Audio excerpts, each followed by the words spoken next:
Olá, queridos alunos, sejam bem-vindos. Eu sou a professora Michele Santos, professora de História, e vamos dar uma olhada no nosso objeto de conhecimento?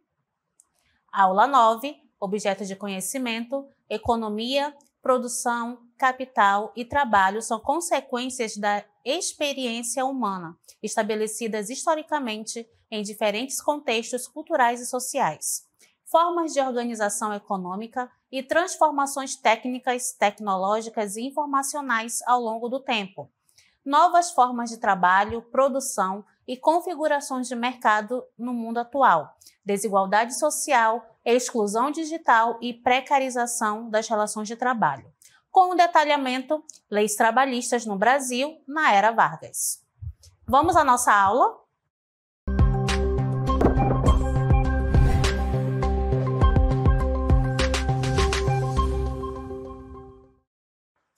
Olá, queridos! Iniciando a aula com este cenário em que há aí o Getúlio Vargas derrubando o então presidente eleito, que era Júlio Prestes, né? Ali derrubando da cadeira e ele lá com aquele ar, né, superior de quem vai assumir o poder. Então, a Era Vargas, ela tem essas características, né? Quais são os antecedentes da Era Vargas? Vamos verificar o rompimento da política do café com leite, que era o tipo de política utilizado durante o primeiro período da República do Brasil, em que havia ali a alternância do poder entre políticos paulistas, produtores de café, e políticos mineiros, produtores de leite. E nesse contexto que vai dar início à Era Vargas, nós temos a crise de 1929, que aconteceu lá nos Estados Unidos, mas refletiu na economia brasileira. Por quê, professor? O que tem a ver a economia estadunidense com a economia brasileira? Bem, o nosso território ele era produtor em grande escala do café. Então, o café ele era comprado principalmente pelos Estados Unidos. E como houve a crise de 29, isso desestabilizou a economia norte-americana e claro que os países que faziam acordos comerciais com eles também sofreram as consequências. E isso gerou insatisfação popular, uma vez que o governo ele não conseguiu lidar com esses problemas econômicos advindos de uma crise internacional. Isso vai culminar na Revolução de 1930, que nós vamos ter em coligação, em união, Minas Gerais, Paraíba e Rio Grande do Sul, que vão formar a Aliança Liberal e que vai apoiar Getúlio Vargas. Getúlio Vargas ele não era nem paulista e nem mineiro, ele era gaúcho, mas ele estava na coligação junto com Minas Gerais e a Paraíba, certo? Vamos observar a questão também da deposição de Washington Luiz e também o impedimento de posse do presidente eleito Júlio Prestes. Nesse momento das eleições de 1929, que é esse momento que nós estamos vivenciando aqui, nós vamos observar justamente as novas eleições. De acordo com a política do café com leite, deveria ser indicado um político mineiro. Porém, o Washington Luiz decidiu apoiar um outro político paulista, que era Júlio Prestes. E, com as eleições, acusaram que houve fraudes durante as eleições. O candidato eleito foi Júlio Prestes. E, por Minas Gerais se sentir ali prejudicada por conta desse ajuste de Washington Luiz, ele vai, no caso ali, os políticos mineiros vão se aliar aos paraibanos e aos gaúchos e apoiar a questão ali do Vargas, que vai dar início a uma nova era na política brasileira. Vamos lá as características da Era Vargas.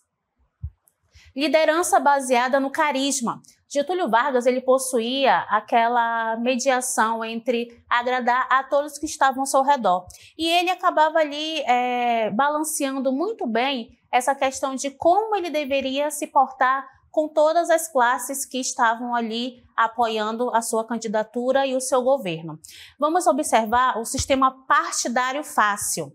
Também o poder centralizado na figura de quem? De Getúlio Vargas, que vai usar a propaganda política ao seu favor.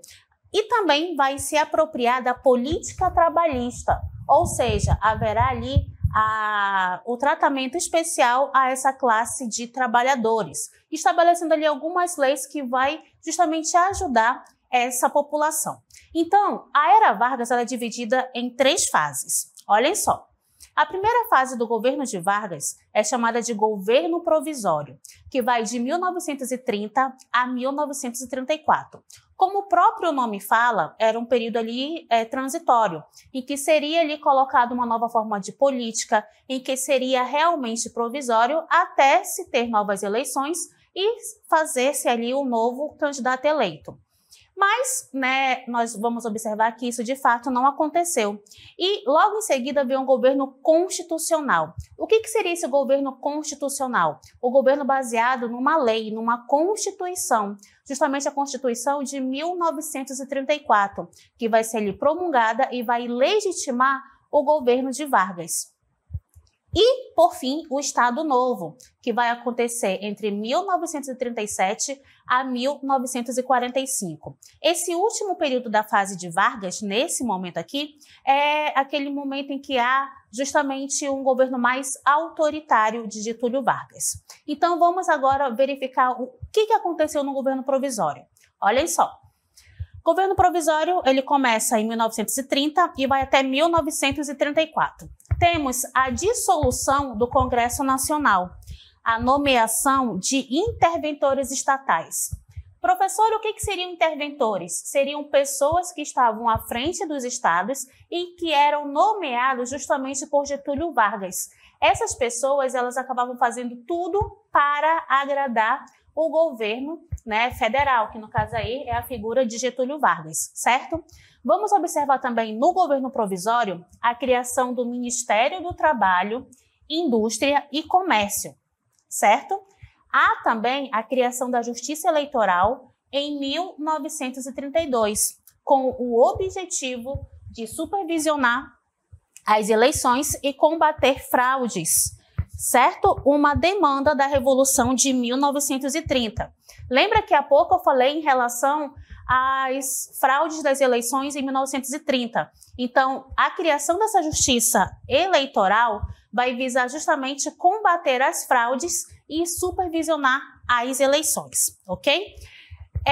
Esse governo provisório, ele é marcado também por alguns movimentos, vamos dizer assim, de contestação. Dentre eles, a Revolução Constitucionalista de 1932. Observem só esse cenário. Nós temos aqui ao lado, o obelisco, que é o mausoléu aos heróis de 32. Essa revolução, ela contou com características peculiares. O que eles queriam, Os paulistas queriam que houvesse novas eleições para a presidência, visto que o governo de Getúlio Vargas estava sendo um governo provisório. Então, eles queriam que houvesse realmente uma nova Assembleia Constituinte, que houvesse uma Constituição que pudesse legitimar o novo governo. E essa revolução, ela é marcada pela morte de 4 estudantes: Martins, Miragaia, Drauzio e Camargo. E a sigla do nome deles, MMDC, foi uma característica dessa revolução constitucionalista, certo? Então, de acordo com essa revolução, os paulistas se rebelaram contra Getúlio Vargas. O objetivo era derrubar Vargas do poder e convocar uma nova Assembleia Constituinte. Foi um conflito armado entre o governo federal de Getúlio Vargas e as forças paulistas.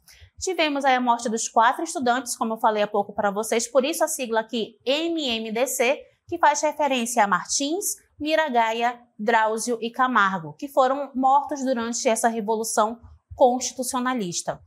Vamos observar a vitória do governo federal na figura de Getúlio Vargas, certo? E também a convocação da Assembleia Constituinte em 1933, que vai resultar na promulgação da Constituição de 1934. Então, observem que essa revolução, ela veio para quê? Para que se houvesse realmente uma nova Assembleia Constituinte, que era justamente para fazer a nova Constituição. A nova Constituição foi promulgada, mas, em contrapartida, teve aí a morte de 4 estudantes nesse período aí de revolução, certo? Vamos agora às características da Constituição de 1934. Olhem só. Ela foi promulgada em 16 de julho de 1934 pela Assembleia Nacional Constituinte. nós vamos observar que nessa Constituição há a presença de direitos trabalhistas, como jornada de trabalho de 8 horas, o repouso semanal remunerado, a proibição do trabalho infantil e a regulamentação do trabalho feminino. Há também a criação de um Sistema Nacional de Ensino. Até então, não existia isso no Brasil, certo? Seguridade Social, voto secreto e também o voto feminino. Também foi instaurado nessa Constituição de 1934. Essa Constituição também visava integrar as classes sociais ao processo político.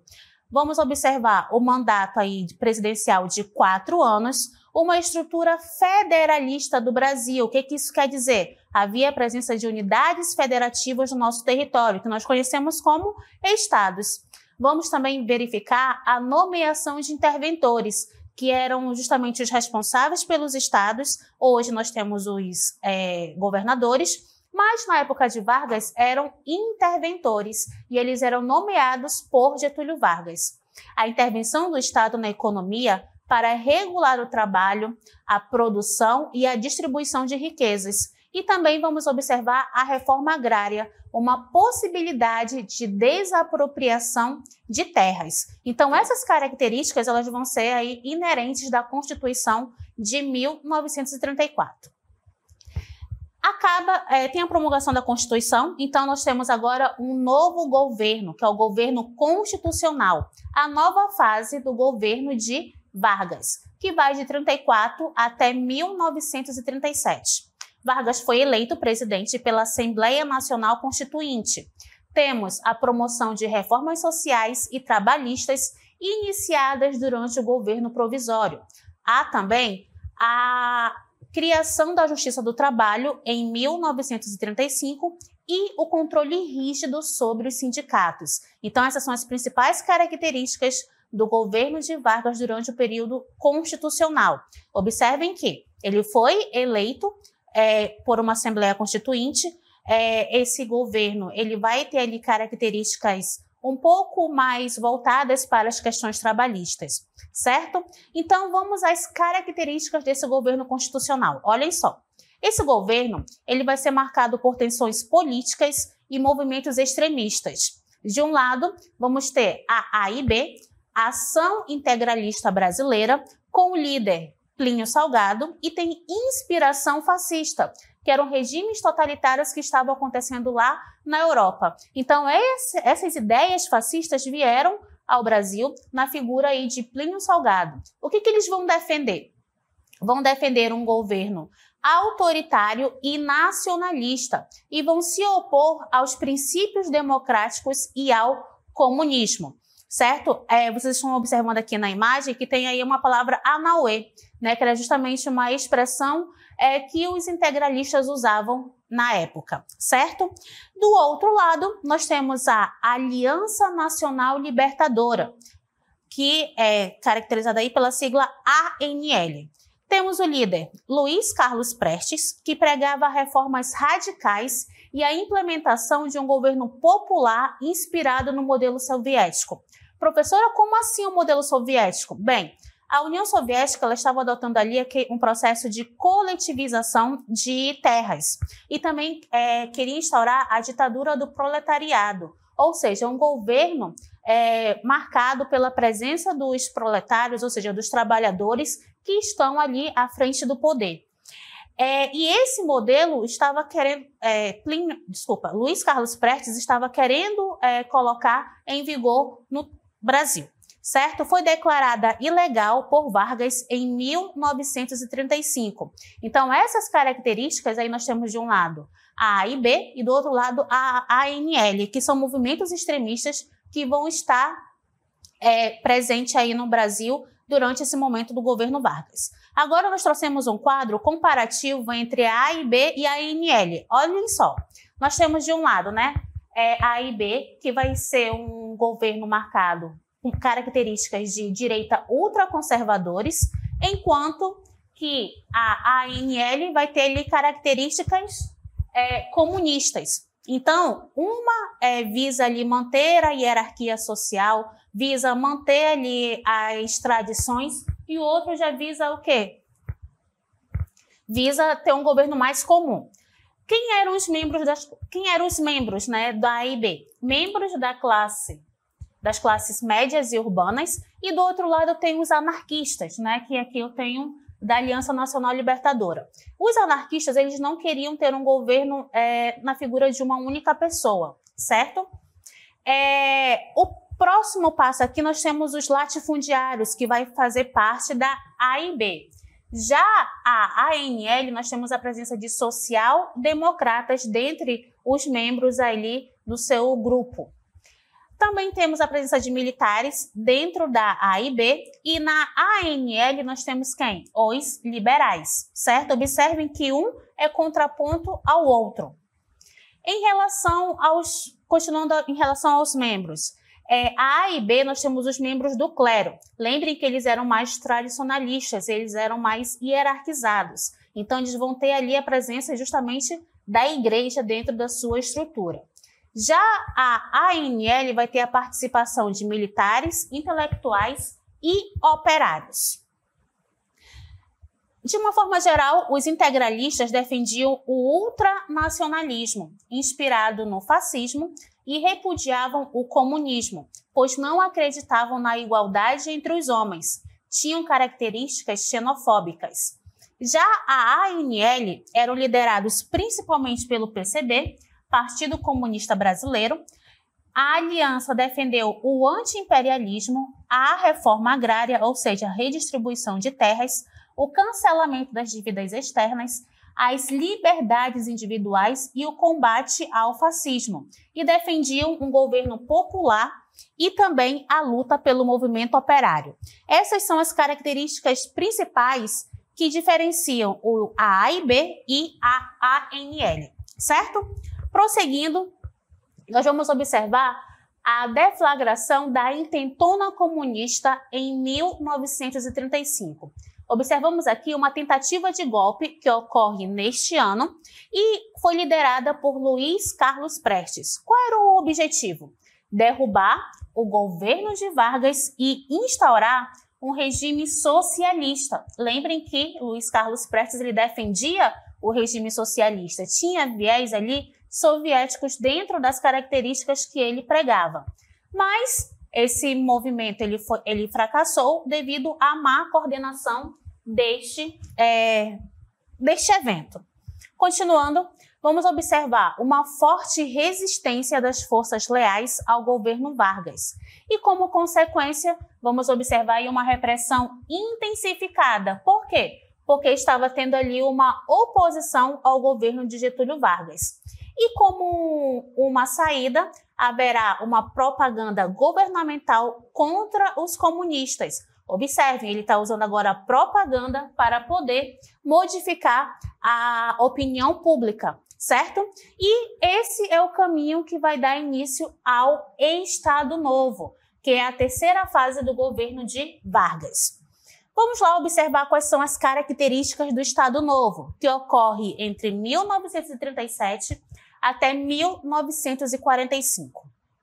Ele inicia com a deflagração do Plano Cohen. O que dizia esse plano?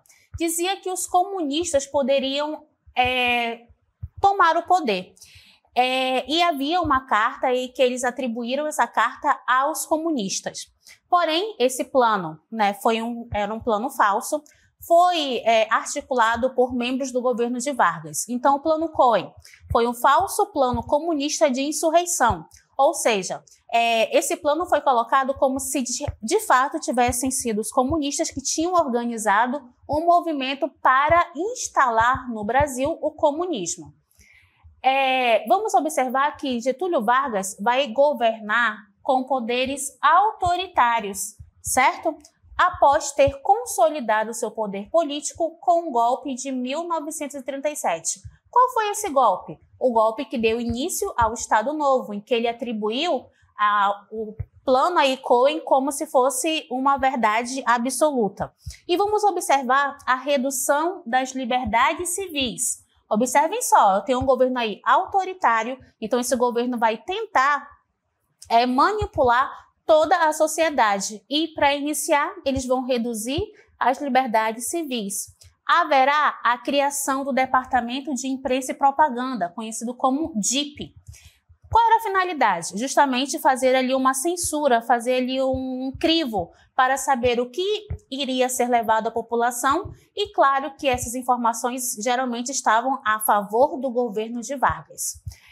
Vargas também vai usar decretos-leis para administrar o país. Então essas características, né, vão estar presentes aí no governo de Vargas durante o Estado Novo. Vamos dizer assim, para confirmar esse Estado Novo, haverá uma nova Constituição, que é a Constituição de 1937. E trouxemos aqui um mapa mental que vai trazer essas características principais da Constituição de 1937. Então, vamos lá. Temos como uma das características o corporativismo,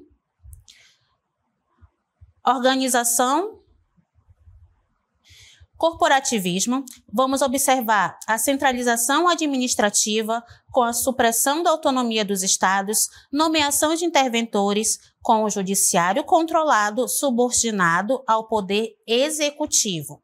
Uma outra característica que nós vamos observar é o corporativismo, em que nós vamos perceber a organização corporativista, que é uma organização da sociedade em corporações, ou sindicatos de trabalhadores e empregadores, subordinados ao Estado e também com o controle sindical, ou seja, o governo estava controlando os sindicatos e esses sindicatos não possuíam uma autonomia real. Outra característica que perceberemos nessa Constituição é a segurança nacional e repressão. Vamos observar que há uma política de segurança, o poder de declarar estado de emergência ou de sítio e suspender direitos civis em nome da preservação da ordem pública. Vamos observar também que há tribunais de segurança nacional, controlados pelo governo e operavam sem as garantias legais normais, julgando principalmente opositores políticos e comunistas. Uma outra característica é a política econômica, em que há a intervenção estatal na economia, o governo podia intervir diretamente em setores considerados estratégicos. Além disso, havia também a presença da propriedade privada. O Estado poderia intervir ou expropriar propriedades para atender ao bem comum. E quando isso acontece, claro que a elite, né, latifundiária vai começar a questionar a figura autoritária de Getúlio Vargas. Certo? Então, essas são as características principais da Constituição de 1937. Além da Constituição, nós vamos observar também o uso de propaganda política, a política de massas, a criação do salário mínimo em 1940, em 1943, a consolidação das leis de trabalho, sindicatos que vão ser controlados pelo governo, a criação do DOPS, que significa Departamento de Ordem Política e Social, que era responsável por reprimir qualquer forma de oposição ao regime. E dentro desse contexto, nós temos também a criação ali da censura, né? Ou seja, informações, notícias que pudessem vir contra ao governo de Vargas, elas eram censuradas, elas não eram veiculadas. Por quê? Porque o objetivo era manter justamente a figura de Vargas ali intocável, em que ele fosse ali realmente um governante para todos.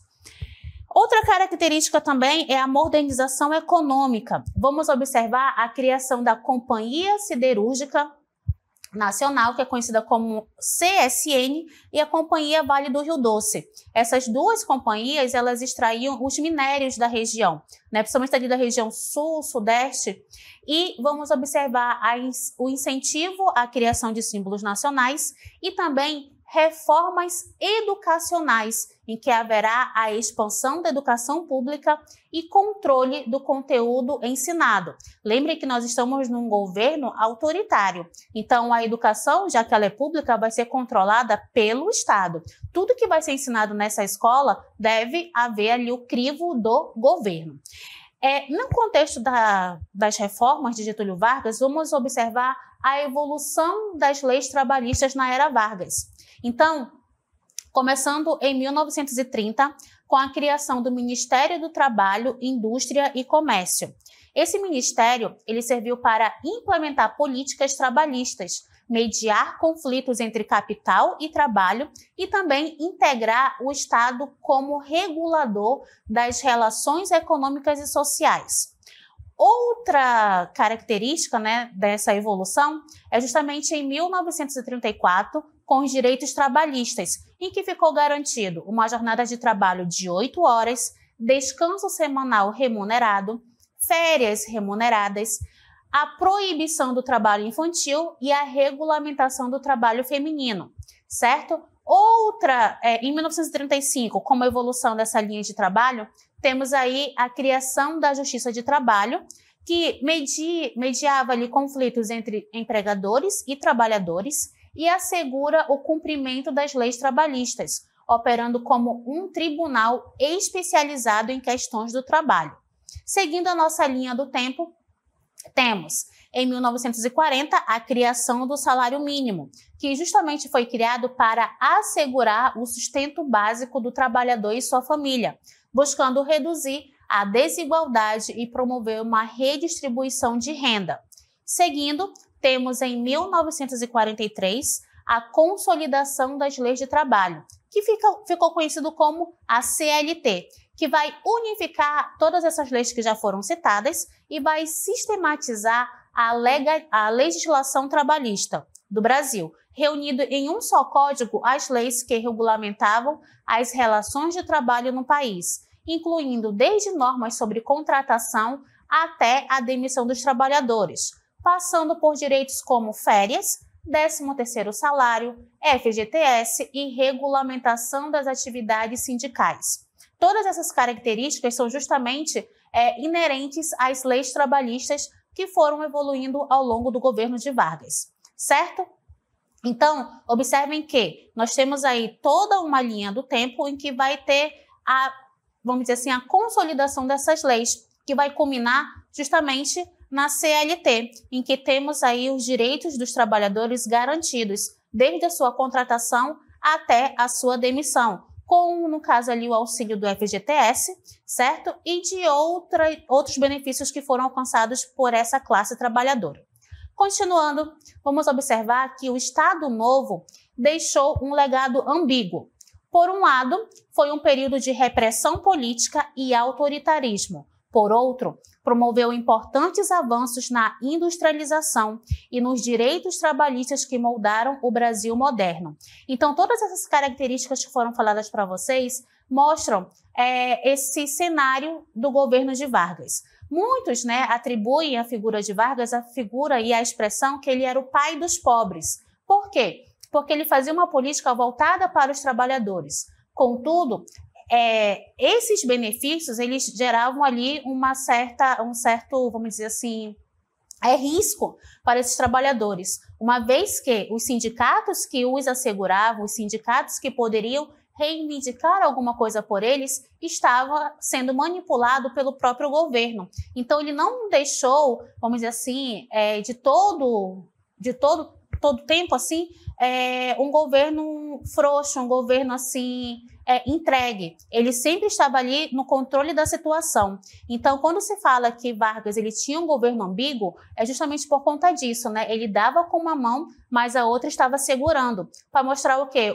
Uma certa estabilidade e um certo controle nas esferas sociais. Qual era o objetivo dele? Ele utilizar o carisma dele para poder ali conseguir angariar o maior grupo de pessoas possíveis ao seu governo. E ele fez isso com uma maestria devido ao seu carisma, que é inegável.